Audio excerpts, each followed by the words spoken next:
Hello guys, how are you? आप लोग सब खैरियत से होंगे उम्मीद है। आज हम लोग बैठे हुए हैं बर्डन के एक एरिए पोर्ट्सटाउन प्लाट्स के पास, और यहाँ पे हम इस एरिए को देखने के लिए आए थे। और माशाल्लाह बहुत ज़बरदस्त एरिया है ये, और यहाँ पे बहुत अच्छे मतलब वो भी हैं,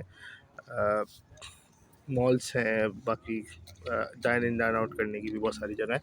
आज हमारे साथ मौजूद हैं हमारे दोस्त सुहेब, ये भी हमारे साथ मौजूद हैं। तो सोहेब, आज का हमारा क्या टॉपिक है?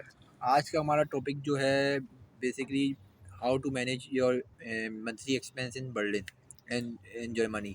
What are the cost of their expense and cost of living in Germany. We have to estimate the small expense and you proceed. So आज का जो हमारा टॉपिक है, जैसा कि आपको सोहेब भाई ने बताया कि हमारा जो एक्सपेंस होता है, डेली एक्सपेंस, उसको हम किस तरीके से मैनेज कर सकते हैं, और डेली एक्सपेंस हमारा क्या क्या आता है एक स्टूडेंट के लिए बर्लिन में रहने के लिए। अगर बर्लिन की मैं स्पेसिफिकली बर्लिन की बात वैसे कर रहा हूँ कि मुझे बर्लिन का ज़्यादा अंदाज़ा है।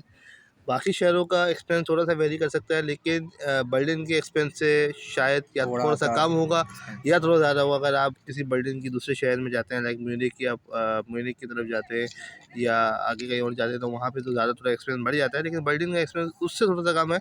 लेकिन अगर बर्लिन से कम एक्सपेंस अगर चाहिए, तो आप फिर इंटीरियर जो एरियाज़ हैं, वहाँ पे आप एक्सप्लोर कर सकते हैं।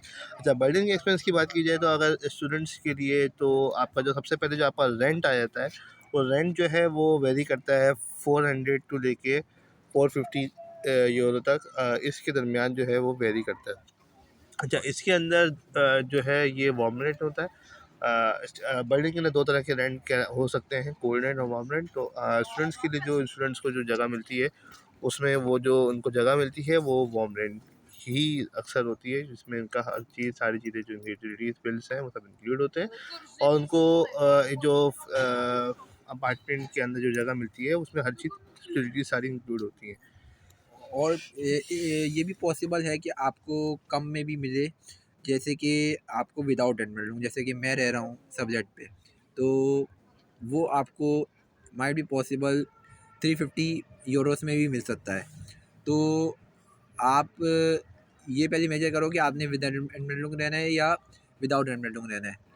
बाकी बताओ। सो सोहेब भाई, आपने अनबिल्डिंग की बात की। अनबिल्डिंग होती क्या है, और अनबिल्डिंग क्या फ़वाइद हैं, क्या नुकसानात हैं, क्या होनी चाहिए या नहीं होनी चाहिए, वो बताएं। बेसिकली एनमेल्डिंग बहुत ज़रूरी है। जब आप बर्लिन आते हो तो आपको विद इन 15 डेज़ के अंदर आप एनमेल्डिंग करा दो तो आपके लिए अच्छा है। और एनमेल्डिंग बेसिकली आपका ये होता है कि आप बर्लिन आ गए हो और अपनी सिटी रजिस्ट्रेशन आपने करनी है।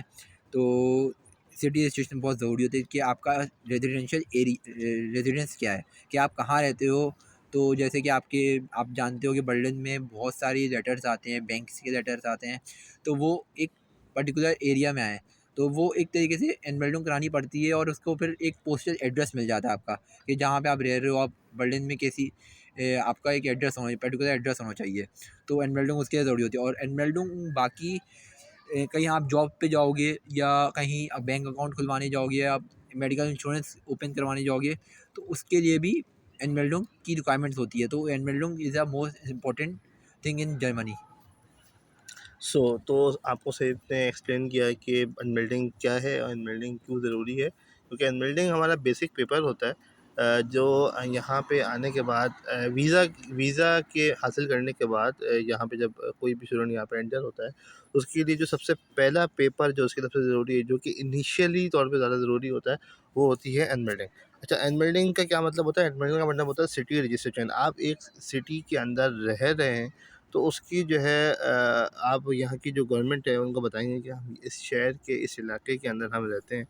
तो उस इलाके वालों को पता होना चाहिए, इलाके की जो यूसी है, हम पाकिस्तान के अंदर जैसे यूसी है, यूसी में आप इन्फॉर्म कर रहे हैं एक तरीके से कि आप यहाँ पे जो है इस जगह पे आप रह रहे हैं, और ताकि उनको पता हो कि ये बंदा जो है हमारे इस मुल्क में, इस शहर के अंदर आया है, तो वो रहता कहाँ है। हमारे यहाँ पे हर बंदे के, जो भी इस शहर के अंदर है, उसके बारे में पता होना चाहिए हमारी गवर्नमेंट को यहाँ पे बर्लिन के अंदर। तो इस वजह से वो इसको प्रेफर करते हैं कि आप सिटी रजिस्ट्रेशन कराएं। अच्छा, सिटी रजिस्ट्रेशन अगर आप ना कराएं, तो उससे क्या नुकसान आता है? आप ना बैंक अकाउंट खोल सकते हैं, ना आप कोई भी लीगल काम स्टार्ट कर सकते हैं, ना कोई आप स्टूडेंट जॉब हासिल कर सकते हैं, तो कोई भी आपका जैसे लाइक हेल्थ इंश्योरेंस तक जो कि आपने उसके पैसे दिए हुए हैं, सारी चीज़ें हुई हुई हैं, वो तक भी स्टार्ट नहीं कर सकते।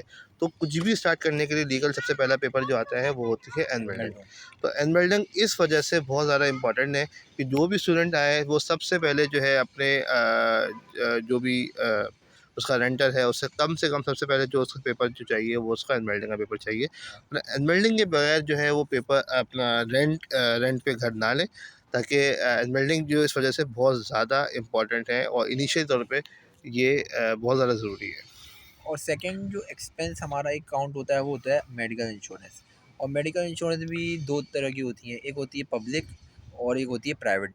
बेसिकली स्टूडेंट्स के लिए जो मैं प्रेफर करता हूँ कि वो पब्लिक इंश्योरेंस लें, क्योंकि पब्लिक इंश्योरेंस अराउंड मेरे ख्याल से 150 टू 140 के दरमियान होती है।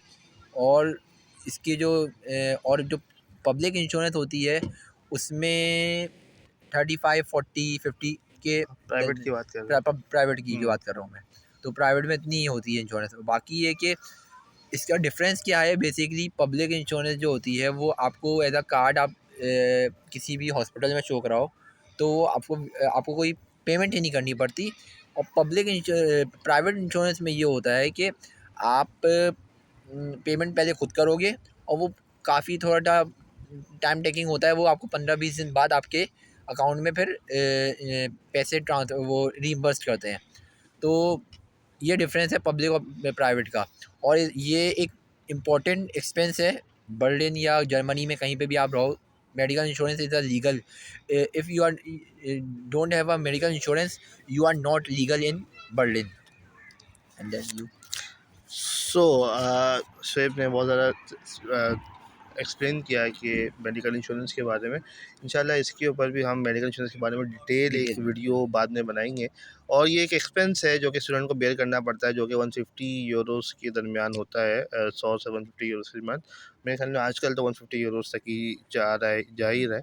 तो इसके दरमियान ये होता ही है और ये हर स्टूडेंट को पे करना पड़ता है। तो मंथली ये एक्सपेंस होता है जो कि 400, अगर आप एक एवरेज लगा के चलें तो 400 के बाद जो मेजर एक्सपेंस, जो बड़ा एक्सपेंस है वो आता है मेडिकल इंश्योरेंस का। सो यहाँ तक हमारा आज का व्लॉग था। इंशाल्लाह जो है नेक्स्ट जो है इसको हम कंटिन्यू करेंगे। और क्योंकि वीडियो बहुत ज़्यादा लंबी होती जा रही है और इंशाल्लाह फिर हम इसको नेक्स्ट में जो है इंशाल्लाह कंटिन्यू करेंगे।